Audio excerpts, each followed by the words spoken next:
ಎಲ್ಲರಿಗೂ ನಮಸ್ಕಾರ. ಮಹಿಳಾ ಮತ್ತು ಮಕ್ಕಳ ಅಭಿವೃದ್ಧಿ ಇಲಾಖೆಗೆ ತಮಗೆಲ್ಲರಿಗೂ ಹಾರ್ದಿಕವಾದಂತಹ ಸ್ವಾಗತ. ಈ ತರಬೇತಿ ವಿಡಿಯೋದಲ್ಲಿ ತಮಗೆ ತರಬೇತಿ ನೀಡುವುದೇನೆಂದರೆ, ಮಹಿಳಾ ಮತ್ತು ಮಕ್ಕಳ ಅಭಿವೃದ್ಧಿ ಇಲಾಖೆಯ ಹಾಗೂ ಶಿಶು ಅಭಿವೃದ್ಧಿ ಯೋಜನೆ ಇಲಾಖೆಯ ಅಂದರೆ ಅದು ಒಂದು ಯೋಜನೆ.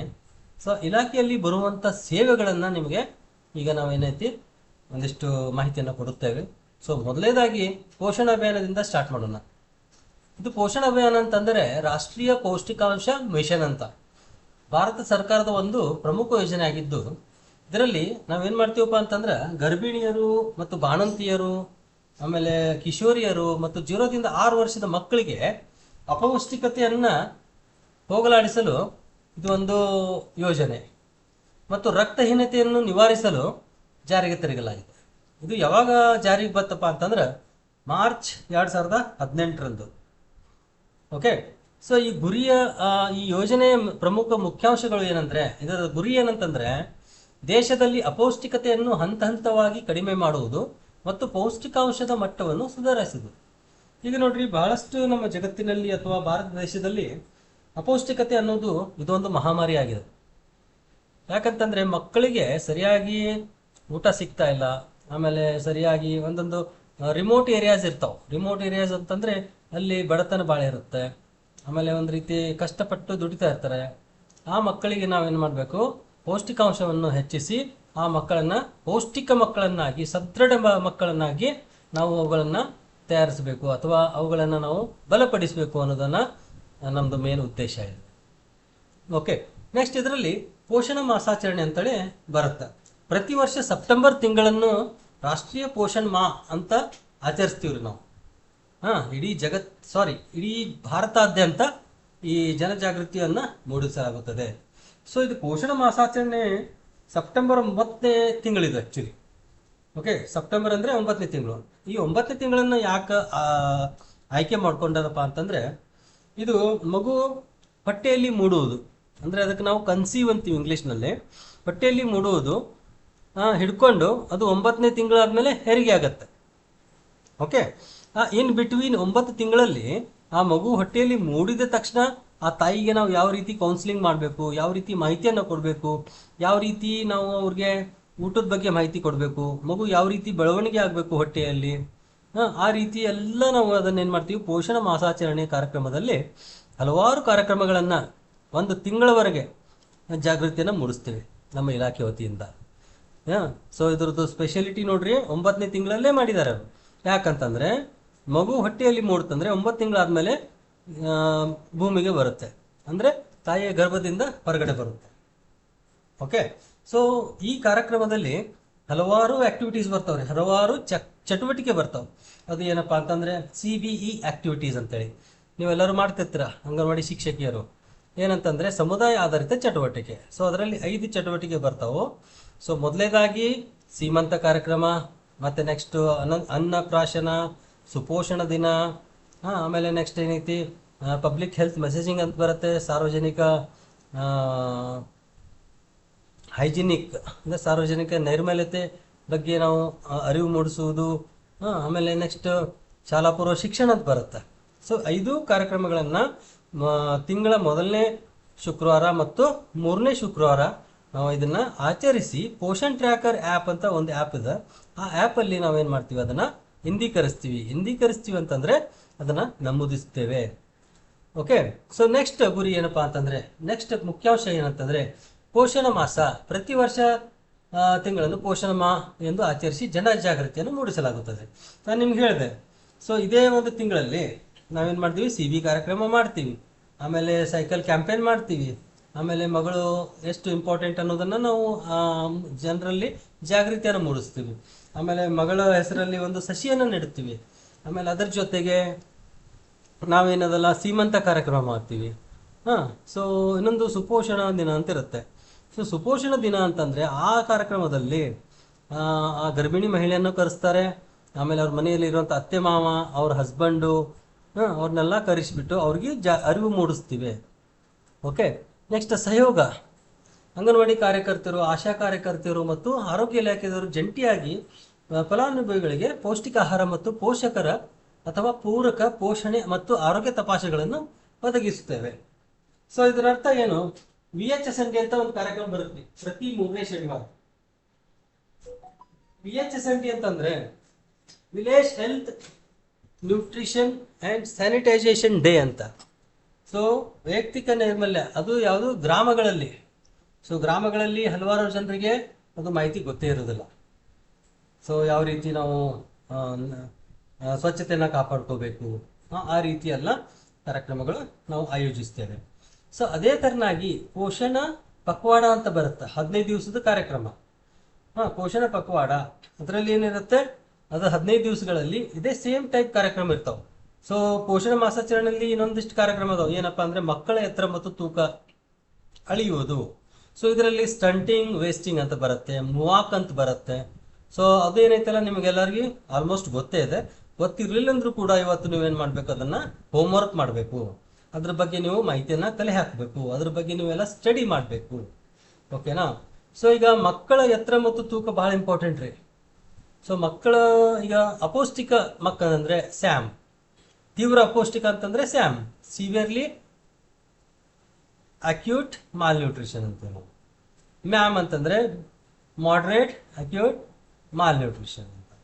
ಸೊ ಇದರಲ್ಲಿ ಹಲವಾರು ಬಣ್ಣಗಳಿರ್ತವೆ. ಹಲವಾರು ಅನ್ನೋಕೇನೈತ್ರಿ, ಗ್ರೀನ್ ಅಂದ್ರೆ ಹಸಿರು, ಕೆಂಪು ಅಂದ್ರೆ ರೆಡ್, ಆಮೇಲೆ ಹಳದಿ. ಕೆಂಪು ಬಂತಂದ್ರೆ ಅದು ಸ್ಯಾಮ್ ಮಗು ಅಂತ ಗುರುತಿಸ್ತೀವಿ, ಹಳದಿ ಬಂತಂದ್ರೆ ಮ್ಯಾಮ್ ಅಂತ ಗುರುತಿಸ್ತೀವಿ. ಸೊ ಮಗು ಅತಿ ಕಡಿಮೆ ತೂಕ ಇತ್ತಂದ್ರೆ ಅದು ಅಪೌಷ್ಟಿಕ ಅಂತ. ಅಪೌಷ್ಟಿಕ ಮಗುವನ್ನು ಗುರುತಿಸಿ ಆ ಮಗುವನ್ನ NRC ಕಳಿಸ್ತೀವಿ ನಾವು. NRC ಅಂದ್ರೆ ಹಾಸ್ಪಿಟಲ್, ಪಬ್ಲಿಕ್ PHC ಸೆಂಟರ್ ಆಗಿರ್ಬೋದು ಅಥವಾ ಸರ್ಕಾರಿ ಹಾಸ್ಪಿಟಲ್ ಆಗಿರ್ಬೋದು, ಅಲ್ಲಿ ಕಳಿಸ್ಬಿಟ್ಟು ಆ ಮಗುವನ್ನ ತೂಕವನ್ನು ಹೆಚ್ಚಿಸ್ತೇವೆ. ಅದೇ ರೀತಿ ಈ ಪೋಷಣ ಅಭಿಯಾನದ ಮಹತ್ವ ಏನಪ್ಪಾ ಅಂತಂದ್ರೆ ಅನೇಮಿಕ್ ಅಂತೇಳಿ, ರಕ್ತಹೀನತೆ. ಸೊ ಮಹಿಳೆಯರಲ್ಲಿ ರಕ್ತಹೀನತೆ ಜಾಸ್ತಿ ಆಗ್ತದೆ ರೀ. ಸೊ ಆ ರಕ್ತಹೀನತೆ ಬಗ್ಗೆನೂ ಕೂಡ ನಾವು ಅರಿವು ಮೂಡಿಸಿ ಹೆಲ್ತ್ ಡಿಪಾರ್ಟ್ಮೆಂಟ್ ಸಹಯೋಗದಿಂದ ನಾವೇನು ಮಾಡಬೇಕು, ರಕ್ತಹೀನತೆಯನ್ನು ಕೂಡ ನಾವು ಬಲಪಡಿಸಬೇಕು ಮತ್ತು ನಿವಾರಣೆ ಮಾಡಬೇಕು. ಸೊ ಹೀಗೆ ಹಲವಾರು ಕಾರ್ಯಕ್ರಮಗಳು ಬರ್ತಾವ್ರಿ. ನಮ್ಮ ಸಮಗ್ರ ಶಿಶು ಅಭಿವೃದ್ಧಿ ಯೋಜನೆ ಅಂತೀವಿ ನಾವು ಇದಕ್ಕೆ. Integrated child development scheme or service ಅಂತೇಳಿ. ಮಹಿಳಾ ಮತ್ತು ಮಕ್ಕಳ ಅಭಿವೃದ್ಧಿ ಇಲಾಖೆಯ ಮೇನ್ ಉದ್ದೇಶ ಏನಪ್ಪಾ ಅಂದ್ರೆ ಮಹಿಳೆಯರಿಗಾಗಿ, ಮಕ್ಕಳಿಗಾಗಿ. ಓಕೆನಾ? ಸೊ ಮಹಿಳೆಯರ ಹಿತದೃಷ್ಟಿಯಿಂದ ಮತ್ತು ಮಕ್ಕಳ ಹಿತದೃಷ್ಟಿಯಿಂದ ಹಲವಾರು ಯೋಜನೆಗಳನ್ನ ನಮ್ಮ ಇಲಾಖೆ ಮಾಡ್ತಾ ಇದೆ. ಇದು ಒಂದು ನೋಡಿ ಇನ್ನೊಂದು ಯೋಜನೆ, ಅದು ಏನಂತಂದ್ರೆ BBBP ಅಂತ, ಬೇಟಿ ಬಚಾವ್ ಬೇಟಿ ಪಢಾವ್. ಇದರ ಅರ್ಥ ಮಗಳನ್ನು ರಕ್ಷಿಸಿ ಮಗಳನ್ನು ಓದಿಸಿ. ಸೊ ಬಹಳಷ್ಟು ವರ್ಷಗಳ ಹಿಂದೆ ಹೆಣ್ಣು ಮಗು ಅಂತಂದ್ರೆ ಒಂಥರ ಏನೇನೋ ವಿಚಾರ ಮಾಡ್ತಾ ಇದ್ರು. ಓಕೆ, ಸೊ ಹೆಣ್ಣು ಮಗು ಹುಟ್ಟುತ್ತಲ್ಲಪ್ಪ ಅಂತೇಳಿ ಒಂಥರ ನಿರಾಶೆ ಭಾವನೆಯಿಂದ ಇರ್ತಿದ್ರು. ಓಕೆ, ಸೊ ಅದಕ್ಕೇನಾಯ್ತು, ಅದು ರೇಷೋ ಕಡಿಮೆ ಆಯ್ತು ಈಗ. ಸೊ ಭಾಳ ರೇಷೋ ಕಡಿಮೆ ಆಗೋದ್ರಿಂದ ಲಿಂಗ ತಾರತಮ್ಯ ತಡೆಗಟ್ಟುವುದು ನಮ್ಗ ಮುಖ್ಯ ಉದ್ದೇಶ ಆಯಿತು. ಸೊ ಈ ಯೋಜನೆ ಭಾರತ ಸರ್ಕಾರ ಮಹಿಳಾ ಮತ್ತು ಮಕ್ಕಳ ಅಭಿವೃದ್ಧಿ ಸಚಿವಾಲಯದ ಮೂಲಕ 2015 ಜನವರಿ 22ರಂದು ಪ್ರಾರಂಭಿಸಿತು. ಓಕೆ, ಸೊ ಇದು ಏನಪ್ಪಾ ಅಂತಂದ್ರೆ ಇದ್ರದ್ದು ಮೇನ್ ಉದ್ದೇಶ ಹೆಣ್ಣು ಮಕ್ಕಳ ರಕ್ಷಣೆ, ಶಿಕ್ಷಣ ಮತ್ತು ಸಬಲೀಕರಣವನ್ನು ಉತ್ತೇಜಿಸುವ ಗುರಿಯನ್ನು ಹೊಂದಿದೆ.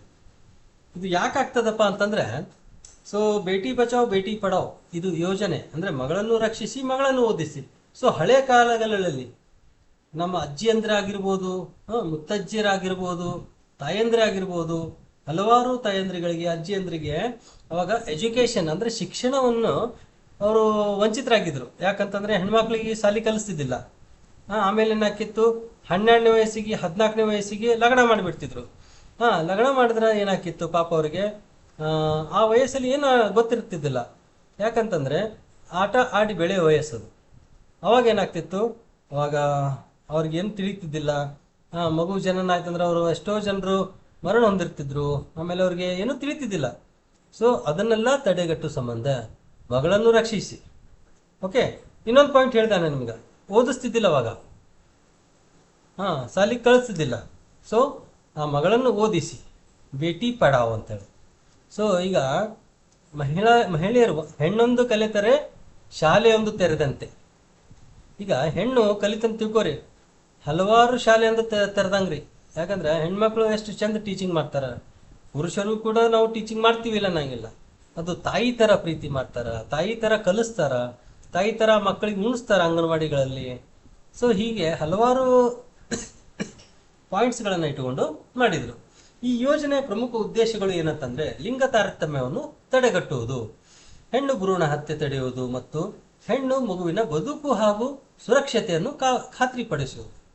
ಸೊ ಭ್ರೂಣ ಹತ್ಯೆ ಭಾಳ ಆಗಿದ್ದು ಇವಾಗ. ಹೆಣ್ಣೈತಂದ್ಮ್ಯಾಗ ತೆಗಿಸ್ಬಿಡೋದು. ಓಕೆ, ಇದು ಪಾಪದ ಕೆಲಸ ರೀ ಇದು. ಸೊ ಅದನ್ನ ತಡೆಗಟ್ಟುವ ಸಲುವಾಗಿ PCPNDT ಆಕ್ಟ್ ಅಂತ ಬಂತು. ಆ ಆಕ್ಟ್ ಪ್ರತಿಯೊಂದು ಸ್ಕ್ಯಾನಿಂಗ್ ಸೆಂಟರ್ಗಳಲ್ಲಿ ನೀವು ನೋಡಿರಬಹುದು, ಹಚ್ಚಿರ್ತಾರೆ ಅಲ್ಲಿ. ಯಾಕಂತಂದ್ರೆ ಅದೊಂದು ಆಕ್ಟ್ ಇದೆ. ಆ ಆಕ್ಟ್ ಪ್ರಕಾರ ಅಕಸ್ಮಾತ್ ಡಾಕ್ಟರ್ ಅಥವಾ ನರ್ಸು ಏನಾದ್ರೂ ಈ ಭ್ರೂಣ ಹತ್ಯೆ ಮಾಡಿದ್ರಪ್ಪ ಅಂತಂದ್ರೆ ಅವ್ರಿಗೆ ಜೈಲು ಶಿಕ್ಷೆ ಅದ ಮತ್ತು ದಂಡನೂ ಆಗತ್ತ. ಆಮೇಲೆ ಅವರು ಲೈಸೆನ್ಸ್ನು ಕ್ಯಾನ್ಸಲ್ ಮಾಡಿ ಹೋಗಿದ್ದಾರೆ. ನೆಕ್ಸ್ಟ್ ನೋಡ್ರಿ, BBPದು ಮುಖ್ಯ ಉದ್ದೇಶ ಶಿಕ್ಷಣ ಪ್ರೋತ್ಸಾಹ. ಹೆಣ್ಣು ಮಕ್ಕಳು ಶಿಕ್ಷಣದಿಂದ ವಂಚಿತರಾಗದಂತೆ ನೋಡಿಕೊಳ್ಳುವುದು. ಅವಾಗೇನಿತ್ರಿ, ಬಡತನದಿಂದ ಸಾಲಿ ಕಳಿಸ್ತಿದ್ದಿಲ್ಲ, ಹೊಲದಾಗ ದುಡ್ಯಾಕ ಹಚ್ತಿದ್ರು. ಆಮೇಲೆ 12 ವಯಸ್ಸಾದ್ಮ್ಯಾಗ ಲಗ್ನ ಮಾಡಿಕೊಟ್ಬಿಡ್ತಿದ್ರು. ಇದರಿಂದ ಏನಾಕಿತ್ತು, ಹೆಣ್ಣು ಮಗು ಕ್ಷೀಣಿಸಿ ಅದರದ್ದು ಲೈಫನ್ನೇ ಕಳ್ಕೊತಿತ್ತು. ಸೊ ಅದಕ್ಕೆ ಏನಾಯ್ತಿದ್ದು, ಅದನ್ನು ಹೋಯ್ತು. ಅರಿವು ಮೂಡಿಸುವುದು, ಸಮಾಜದಲ್ಲಿ ಹೆಣ್ಣು ಮಕ್ಕಳ ಬಗ್ಗೆ ಧನಾತ್ಮಕ ಚಿಂತೆಗಳನ್ನು ಬೆಳೆಸುವುದು. ನೀವು ಅನ್ಕೊಂಡಿರ್ಬೋದು, ನೀವು ನೆನಪಿರ್ಬೋದು, ನಮ್ಮ ಭಾರತದಲ್ಲಿ ಎಷ್ಟೋ ಮಹಿಳೆಯರು ರಾಷ್ಟ್ರಪತಿ ಆದ್ರು. ಈ ಸದ್ಯಕ್ಕೆ ಇರೋರು ಕೂಡ ಹೆಣ್ಣು ಮಗಳೇ, ಅವರು ಕೂಡ ರಾಷ್ಟ್ರಪತಿ. ಈಗ ನೋಡಿ, ಇಸ್ರೋ, ಆಮೇಲೆ ಅಂತರಿಕ್ಷಯಾನ, ಅದರಲ್ಲಿ ಕೂಡ ನಮ್ಮ ಹೆಣ್ಮಕ್ಳು ತುಂಬಾ ತುಂಬಾ ದೊಡ್ಡ ಸಾಧನೆ ಮಾಡ್ಯಾರ. ಪ್ರತಿ ಸಲ ನೋಡ್ರಿ, SSLC ಫಲಿತಾಂಶ ಆಗಲಿ, PUC ಫಲಿತಾಂಶ ಆಗಲಿ, ಪಾಲಕಿಯರ ಮೇಲುಗೆ. ಇದರರ್ಥ ಹೆಣ್ಣು ಒಂದು ದೇವತೆ ಇದ್ದಂಗ.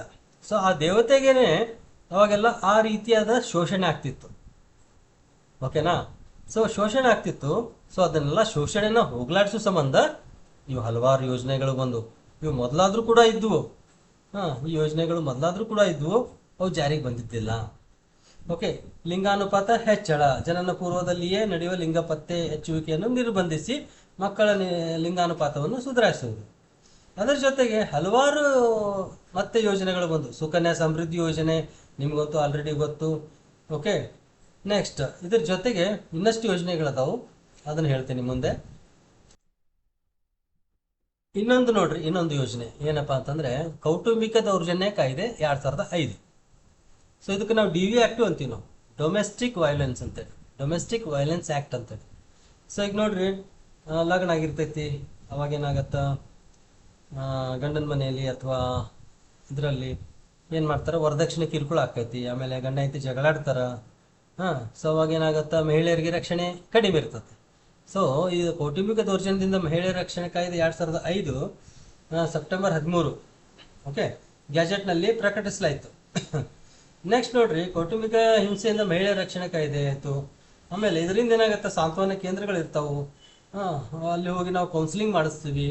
ಅವ್ರಿಗೆ ಏನಾದರೂ ದೌರ್ಜನ್ಯ ಆಗಿದ್ರೆ ಡೈರೆಕ್ಟ್ಲಿ ಅವ್ರಿಗೆ ಏನೈತಿ, ಶಿಕ್ಷೆ ಆಗತ್ತೆ. ಯಾರು ದೌರ್ಜನ್ಯ ಮಾಡಿರ್ತಾರಲ್ಲ ಅವ್ರಿಗೆ ಶಿಕ್ಷೆ ಆಗತ್ತೆ.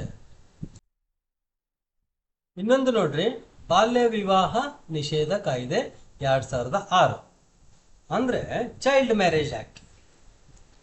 ಈಗ ನೋಡ್ರಿ, ಹೆಣ್ಮಕ್ಳಿಗೆ ಮದುವೆ ಮಾಡ್ಬೇಕಂತಂದ್ರೆ ಮಿನಿಮಮ್ 18 ವರ್ಷ ದಾಟಿರ್ಬೇಕು, ಗಂಡು ಮಕ್ಳಿಗೆ 21 ವರ್ಷ ದಾಟಿರ್ಬೇಕು.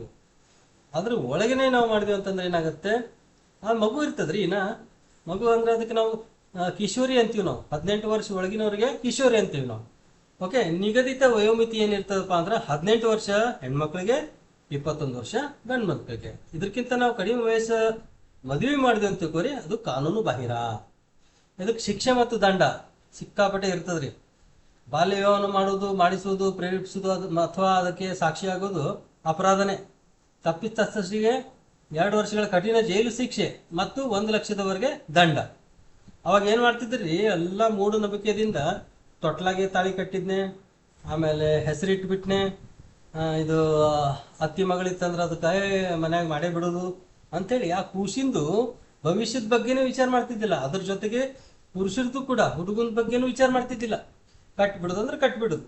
ಅವಾಗ ಹಲವಾರು ಒಂದಿಷ್ಟು ಮ್ಯಾರೇಜಸ್ ಚಲೋ ಆಗ್ಯಾವ ಏನಿಲ್ಲ, ಬಟ್ ತಪ್ಪೇ ಅಲ್ವಾ. ಸೊ ಬಾಲ್ಯ ವಿವಾಹ ಆಲ್ಮೋಸ್ಟ್ ದೊಡ್ಡ ತಪ್ಪು ಇದು. ಬಾಲ್ಯ ವಿವಾಹ ಮಾಡಿದ್ರೆ ನಿಮ್ಗೆ ಹೇಳಿದೆ 2 ವರ್ಷ ಜೈಲು, 1 ಲಕ್ಷದವರೆಗೆ ದಂಡ. ದೂರು ನೀಡುವುದು ಮತ್ತು ರಕ್ಷಣೆ, ಇದಕ್ಕಂತೂ ಆಲ್ಮೋಸ್ಟ್ ಆಲ್ ಎಲ್ಲರಿಗೂ ಗೊತ್ತಿದ್ದಾವೆ. ಸೊ ದೂರು ಯಾವ ರೀತಿ ನೀಡಬೇಕು, 1098 ಅದ, ಪೋರ್ಟಲ್ಗಳದಾವು, ಹಲವಾರು ಸಾಫ್ಟ್ವೇರ್ ಬಂದವು. ಆ ರೀತಿ ಆದರೂ ಕೂಡ ನೀವು ಮಾಡ್ಬೋದು. ಬಾಲ್ಯ ವಿವಾಹವನ್ನು ಆದಷ್ಟು ನಾವು ತಡೆಗಟ್ಟಬೇಕು. ಹೀಗೆ ಹಲವಾರು ಯೋಜನೆಗಳದಾವು. ಸೊ ಮುಂದಿನ ದಿನಗಳಲ್ಲಿ ಆ ಯೋಜನೆಗಳ ಬಗ್ಗೆನೂ ಕೂಡ ನಿಮಗೆ ಇನ್ಫಾರ್ಮೇಶನ್ ಕೊಡ್ತೀವಿ. ಟೈಮದ ಅಭಾವ ಇರೋದ್ರಿಂದ ಈ ವಿಡಿಯೋನ ಇಲ್ಲಿಗೆ ಎಂಡ್ ಮಾಡ್ತೀವಿ. ಸೊ ಎಲ್ಲರಿಗೂ ಧನ್ಯವಾದಗಳು ಮತ್ತು ಶುಭ ದಿನ. ನಮಸ್ಕಾರಗಳು.